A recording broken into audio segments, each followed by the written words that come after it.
जी को जय श्री राम। जय श्री राम, जय श्री राम। जेपी नड्डा जी को जय श्री राम। जय श्री राम, जय श्री राम। डॉक्टर रविंद्र राय जी को जय श्री राम। जय श्री राम।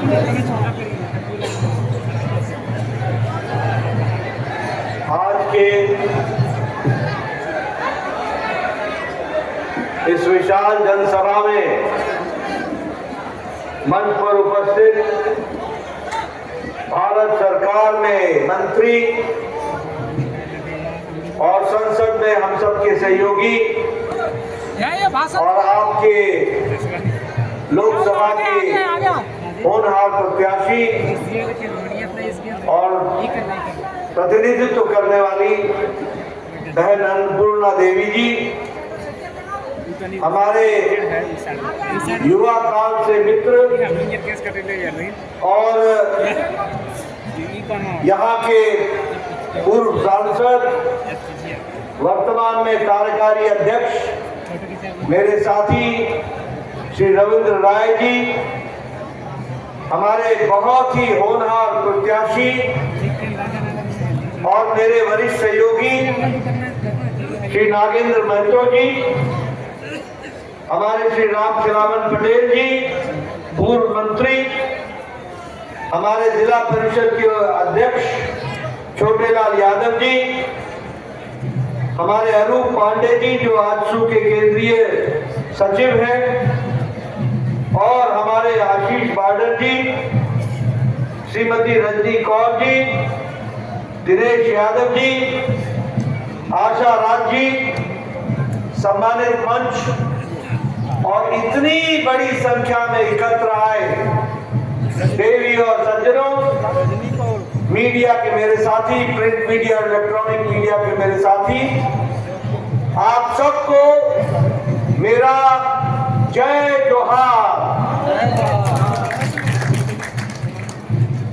मित्रों, आज जब मैं बगोदर की पवित्र धरती पर आया हूं तो मैं निश्चित रूप से यहाँ सुप्रसिद्ध जैन मंदिर में विराजमान पारसनाथ जी को मैं तहे दिल से नमन करता हूं और उनसे आशीर्वाद प्राप्त करता हूं।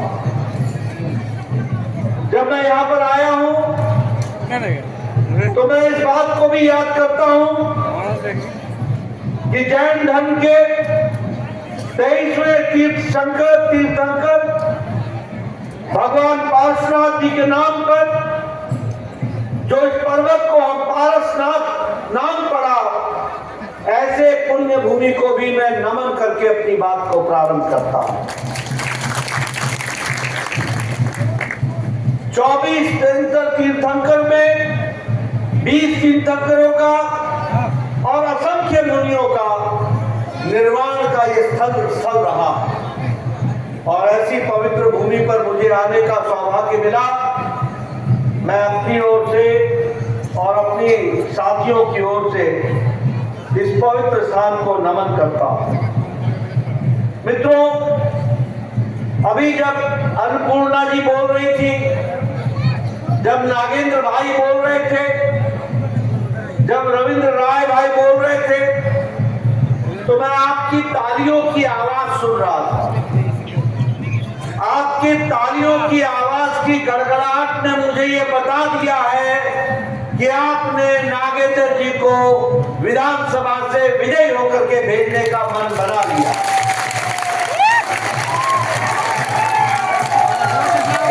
और एक तरीके से भारतीय जनता पार्टी और एनडीए के पक्ष में, आजसू के पक्ष में एक तरफा हवा बह रही है। लोगों ने मन बना लिया है कि वो इस भ्रष्ट सरकार से छुट्टी पाए और विकास के साथ अपने आप को जोड़ने के लिए आगे बढ़े। मैं यहां ये भी कहना चाहता हूं कि झारखंड का हितैषी आप अपने ध्यान में ले लीजिए, भारतीय जनता पार्टी को छोड़कर और कोई नहीं है। एनडीए को छोड़ करके, भारतीय जनता पार्टी को छोड़ करके कोई भी झारखंड का हितैषी नहीं है। झारखंड का हितैषी है तो वो भारतीय जनता पार्टी और एनडीए है।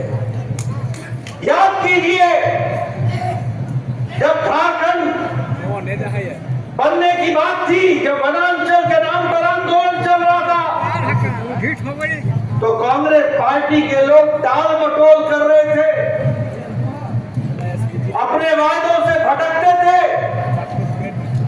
जब ये झारखंड का आंदोलन चल रहा था, जैसा नागेंद्र बाबू ने बताया, यही लालू यादव था जिसने कहा था कि मेरी लाश पर झारखंड बनेगा।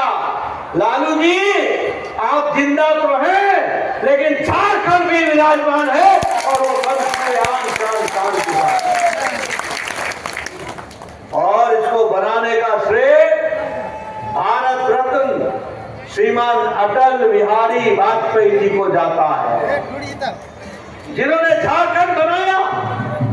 और अब हम ये कह सकते हैं कि बनाया भी हमने है और संवारा भी हमने है, और आगे संवारेंगे तो हम ही संवारेंगे, इस बात को भी हमको ध्यान में रखना। मित्रों, मैं यहां ये भी कहना चाहता हूं इस धरा के बारे में कि झारखंड की चिंता और झारखंड को मुख्य धारा में लाने का काम हमारे नरेंद्र मोदी जी की सरकार ने किया है। अगर भगवान बिरसा मुंडा जी के जन्मदिन को आदिवासी गौरव दिवस बनाने का नाम काम किया, वही हमने झारखंड के हमारे आदिवासी भाइयों को और आदिवासी नेताओं को हमेशा मुख्य धारा में लाकर याद किया है।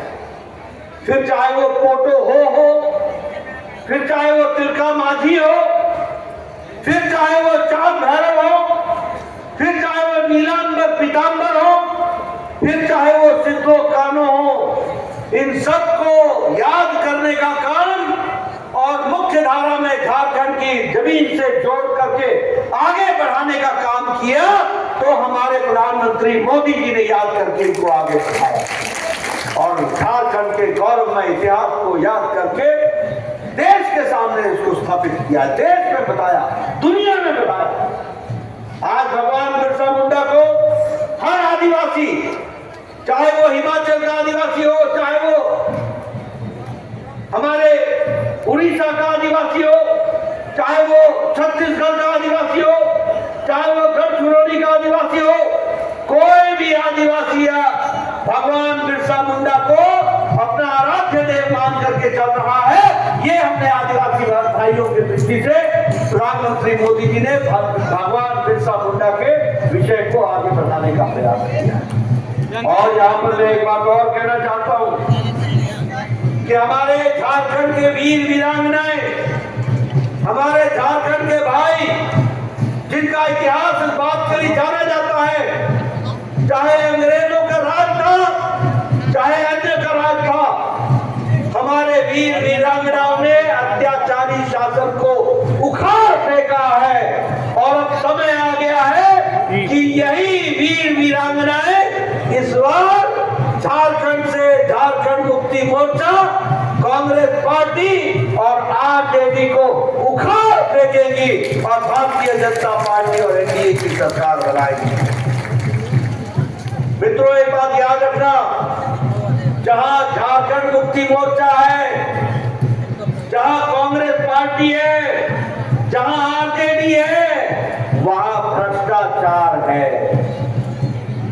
जहां झारखंड मुक्ति मोर्चा है, जहां कांग्रेस पार्टी है और जहां आरजेडी है, वहां भाई भतीजावाद है। जहां झारखंड मुक्ति मोर्चा है, जहां कांग्रेस पार्टी है और जहां आरजेडी है, वहां परिवारवाद है। आपने याद रखना, ये परिवारवाद के सूचक हैं, ये भ्रष्टाचारी करने वाले लोग हैं और ये भाई भतीजावाद करने वाले लोग हैं और ये आपके हक के हिस्से को लूटने वाले लोग हैं। और इसीलिए मैं यहां पर कहना चाहता हूं कि आपकी गूंज दूर दूर तक जानी चाहिए और 20 तारीख को नागेंद्र बाबू को चुनाव जिता करके आपको आपको भेजना है और झारखंड के मुख्य धारा में आपको आगे आने में पूरी ताकत लगानी है। मैं यहाँ पर एक बात और बोलना चाहता हूँ कि आदरणीय प्रधानमंत्री जी के 10 साल के शासन को आपने देखा। अन्नपूर्णा देवी जी आज भारत सरकार में मंत्री हैं, मोदी जी के नेतृत्व वाले में चलने वाली सरकार में, तीसरी सरकार में। आप समझिए किस तरीके से हर स्थान को आगे बढ़ाने का काम प्रधानमंत्री मोदी जी ने किया है। आपने 10 साल उनके काम के तरीकों को देखा है। जो कहा है सो किया है, जो नहीं कहा है वो भी करके दिया है। ये मोदी जी की सरकार है, इसको हमको याद रखना। और इसीलिए हम ये कहते हैं कि मोदी जी की सरकार की गारंटी मतलब गारंटी पूरी होने की गारंटी है। इस बात को हमको समझना है। मित्रों, मैं यहाँ आप सबसे इस बात की भी चर्चा करना चाहता हूं कि चाहे हमारे आदिवासी भाई हो, चाहे हमारे ओबीसी भाई हो, चाहे हमारे अन्य समाज के भाई हो, सबको बराबर की दृष्टि से आगे बढ़ाने का काम किसी ने किया है तो नरेंद्र मोदी जी की सरकार ने। हमारे आदिवासी भाइयों को जिनको वर्षों से उपेक्षा हो रही थी, उनका बजट मोदी जी ने 3 गुना बढ़ा दिया, 3 गुना बढ़ा दिया। हमारे आदिवासी भाई जो एकलव्य रेजिडेंशियल स्कूल में पढ़ा करते थे, जिनको पढ़ने की सुविधा नहीं थी, जो दूर दराज गांव में रहते थे, उनके बच्चों को रेजिडेंस के स्कूल में लाकर पढ़ाने के बजट को 21 गुना बढ़ा दिया, ताकि हमारा आदिवासी भाई का कोई बच्चा पढ़े लिखने पर से वंचित न रहे, उसको पढ़ाई लिखाई की व्यवस्था की जाए। इस बात को किया। हमारे आदिवासी भाइयों की उपज पहले 10 उपज पर एमएसपी मिलती थी, आज प्रधानमंत्री मोदी जी ने 90 उपज पर आदिवासी भाइयों को एमएसपी देने का काम किया। इसको भी हमको याद रखना चाहिए। और हमारे आदिवासी भाइयों के लिए प्रधानमंत्री जनमन के तहत उनकी शिक्षा, उनका स्वास्थ्य, उनको गांव में पीने का पानी, उनको गांव तक पहुंचने वाली सड़क, उनको खेती में सुविधा, इन सारी बातों के लिए अलग से 24,000 करोड़ रुपए खर्च करके उस काम को आगे बढ़ाया। और इसके साथ साथ हमारे ओबीसी भाई, हमारे पिछड़ा भाई, जिनकी उपेक्षा होती थी, कभी सोचा नहीं था कि इनको भी हम मुख्य धारा में लाएंगे। आजकल ये Rahul Gandhi OBC OBC OBC कहता है। ये काका कालेलकर की रिपोर्ट पर बैठे रहे इनके दादा, इनकी दादी, ये मंडल कमीशन के रिपोर्ट पर बैठी रही इनकी दादी, ये मंडल कमीशन के रिपोर्ट पर बैठे रहे इनके पूज्य पिता। इनको तब ओबीसी की चिंता नहीं रही, तब इनको ध्यान में नहीं आया कि पिछड़ा वर्ग है। अगर पिछड़ा वर्ग को मुख्य धारा में लाने का काम किया तो जब भारतीय जनता पार्टी के समर्थित सरकार थी तब हुआ, और आगे बढ़ाने का काम किया तो नरेंद्र मोदी जी ने किया। ये भी आपको ध्यान में रखना चाहिए। और मैं यहां पर यह भी बताना चाहता हूं कि OBC commission, other backward caste commission, पिछड़ा वर्ग का कमीशन, इसको संवैधानिक दर्जा देने का काम भारत की संसद में तब हुआ जब नरेंद्र मोदी जी भारत के प्रधानमंत्री बनकर के उन्होंने इस काम को किया, और जब अन्नपूर्णा देवी मेंबर पार्लियामेंट बनकर के इस काम को पूरा कर रही है, तब जाकर के काम हुआ। और आज हम लोगों ने संकल्प लिया है कि SC ST इनकी रिजर्वेशन को यथावत रखते हुए हमारे ओबीसी भाइयों के लिए 27% का आरक्षण शैक्षणिक संस्थानों में और नौकरियों में दी जाएगी, सुनिश्चित की जाएगी। इस बात को भी हम लोगों ने आगे बढ़ाया। इसलिए मित्रों, हर दृष्टि से विकास को आगे बढ़ाने का काम हुआ है। मैं यहाँ ये भी आपसे चर्चा करना चाहता हूँ, आज मोदी जी के नेतृत्व में देश कितना आगे बढ़ रहा है, इसको आप जानिए। और हम चाहते हैं कि यही तेजी झारखंड में भी आनी चाहिए। बताइए, जब नागेंद्र बाबू एमएलए थे और हमारी डबल इंजन की सरकार थी, रघुवर दास थे, तो यहाँ 52 सड़कें बनाने का काम नागेंद्र बाबू ने किया था कि नहीं किया था? विकास का काम चल रहा था कि नहीं चल रहा था? जरा जोर से बोलो भाई, किया था कि नहीं किया था? पानी पहुंचाने का काम चल रहा था कि नहीं चल रहा था? गांव तक सड़क बनाने का काम चल रहा था कि नहीं चल रहा था?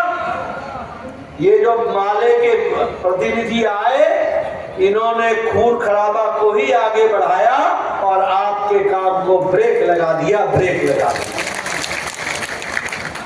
और इसलिए मैं बोलना चाहता हूं, आज मोदी जी के नेतृत्व में जब हम सरकार की बात करते हैं तो दुनिया में कोरोना के बाद अमेरिका की अर्थनीति लड़खड़ा गई है, यूरोप की अर्थनीति लड़खड़ा गई है, जापान की अर्थनीति लड़खड़ा गई है, ऑस्ट्रेलिया की अर्थनीति लड़खड़ा गई है। लेकिन दुनिया में अगर इंटरनेशनल मॉनेटरी फंड और अन्य संस्थान बोलते हैं तो उनको उजाला कहीं दिखता है, ब्राइट स्पॉट कहीं दिखता है, तो वो भारत दिखता है जो पूर्ण दृष्टि से आगे बढ़ रहा है। और इसीलिए हम ये भी कहना चाहते हैं कि प्रधानमंत्री मोदी जी के नेतृत्व में 5 गुना एग्रीकल्चर का बजट बढ़ा दिया गया है, 5 गुना। स्टील के, इस्पात के मैन्युफैक्चर में हम दूसरे नंबर पर खड़े हैं। एक समय में हमारे खिलौने भी चाइना से आते थे, हमारे गणेश भगवान भी दीपावली के दिन में और लक्ष्मी माता भी दीपावली के दिन में चाइना से बनकर के आते थे। आज भारत खिलौने बनाने में दुनिया में तीसरे नंबर का एक्सपोर्टर बन गया और आगे बढ़ चला है। ये आज हमारी परिवर्तन है। आज ऑटोमोबाइल इंडस्ट्री में, आज गांव-गांव में बताओ मोटरसाइकिल पहुंचा है कि नहीं पहुंचा है?